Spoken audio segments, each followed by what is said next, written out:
Okay guys, we're going to talk about kinetics of radioactive decay and this sort of data that goes along with that. If you thought kinetics was going away, you are wrong. All right, why do we care? Any nucleus that has more than 83 protons is unstable and it is going to decay. That means atomic number 83, so that's going to be bismuth. Bismuth is the largest stable nucleus that occurs in nature.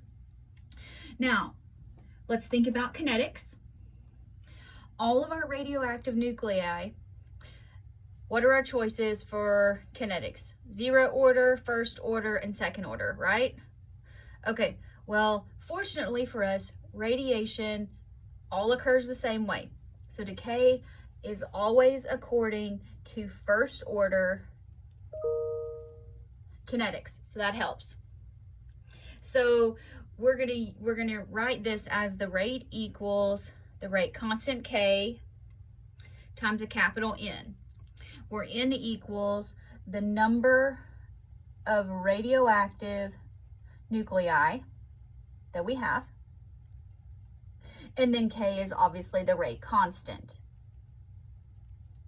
Now, remember our rate constant K is going to be in some units, so it's inverse unit, so something per a unit of time. So it might be inverse seconds, it might be inverse minutes, it might be more than likely inverse years.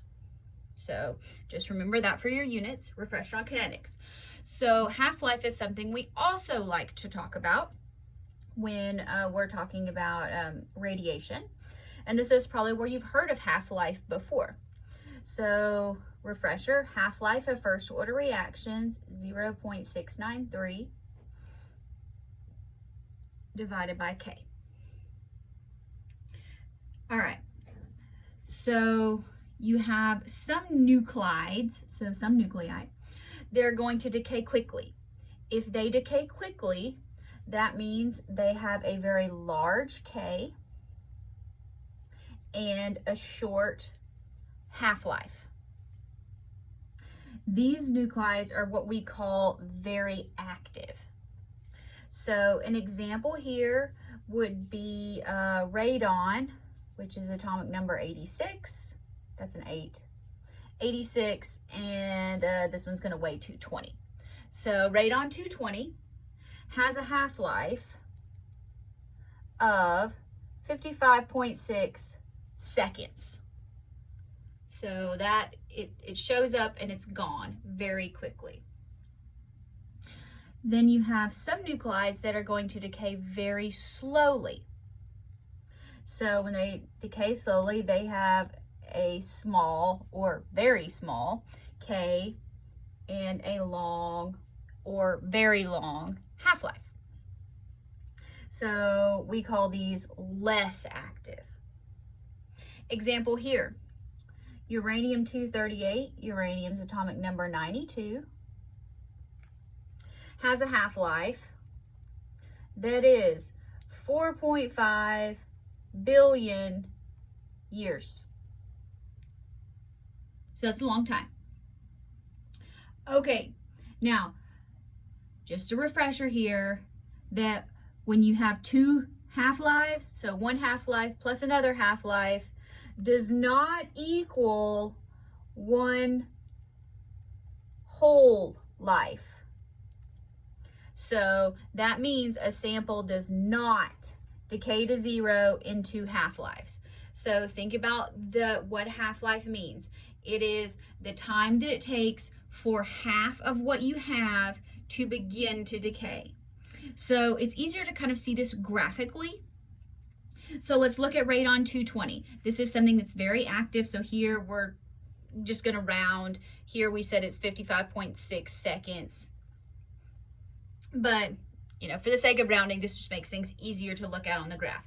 So if we start with 1 million nuclei, at 1 minute we've gone through one half-life. So half of our original amount is gone. So that's one half-life. One half-life. So we have half of our original amount remaining here. At two half-lives, we have half of what we started with again. So here we have half of a half. So that would be at 2 half-lives, you're down to a fourth. At 3 half-lives, you have half of the fourth, so that'd be an eighth.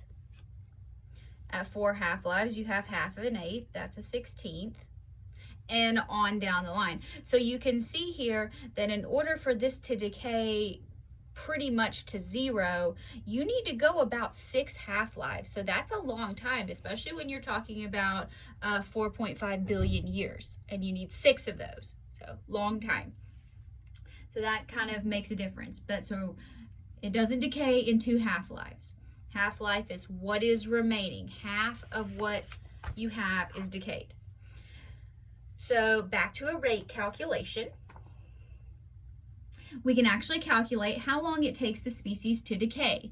Going back to our rate laws for first order, we know that our natural log of A at some time t over A initially equals negative k times our time.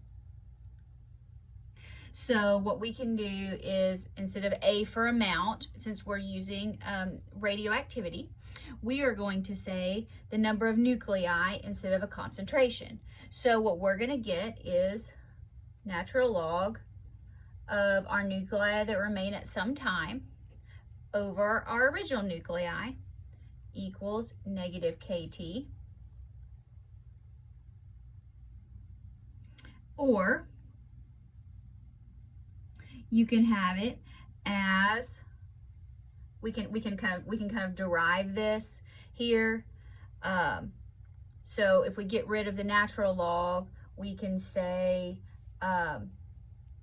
nuclei at some time over our original nuclei equals e to the negative kt, and going on and getting n at some time t by itself, our original amount times e to the negative kt. Both of these are equivalent equations. They will get you the same answer. Pick the one you want. I actually tend to prefer with this one because that's what we've used for rate calculations. However, it's your personal preference. So let's do an example and see how this works. All right, we have plutonium-236 is an alpha emitter, and here's its half-life, 2.86 years. Here we say it initially contains an amount, and we want to know how much is left after 5 years. So we're given a half-life, so the first thing we need to do for any of this is we need to calculate K.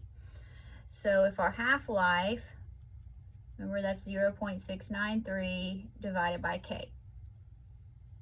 So 2.86 years equals 0.693 divided by K. So let's take 0.693 and let's divide by 2.86 years. So that gives us 0.2423, and I'm just gonna say per year. If you prefer the year inverse, then that's fine.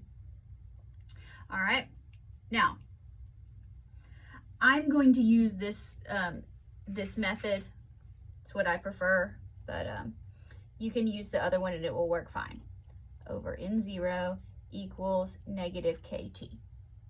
Plug and chug here. We got this. Natural log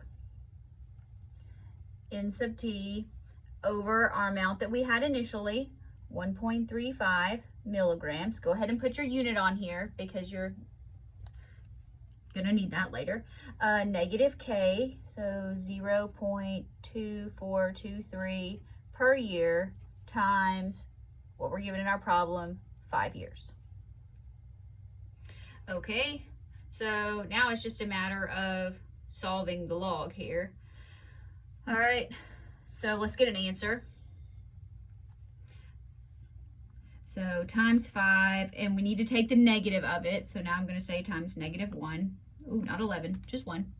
All right, so that gives me natural log NT over 1.35 equals -1.212. Okay, so let's get rid of the natural log. So that means we take e to that answer. Again, you can do this using the other method. It will work out as well. Okay, so that we've gotten rid of the natural log. So we know that n sub t over 1.35 equals 0.2977.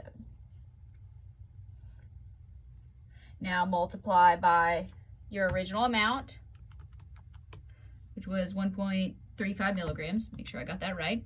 So the amount that's remaining after that total time is 0.402 milligrams. Again, how you round might make a little bit of a difference. So let's look at this here. How long will it take for this same sample to decay to this much? It's a plug and chug again. So here I went ahead and filled this out for you. Natural log of our final amount, 0.1, divided by our initial amount equals negative k times t. Run it on through. You can take, here I'll show you. Here, so let's take natural log 0.1 divided by 1.35. Oops, it didn't like that. Oh, 0.1, not -1. There we go. And now we're going to drop the negative sign, and let's divide by negative 0.2423. And it works out that you get 10.774 years. That's how the math works.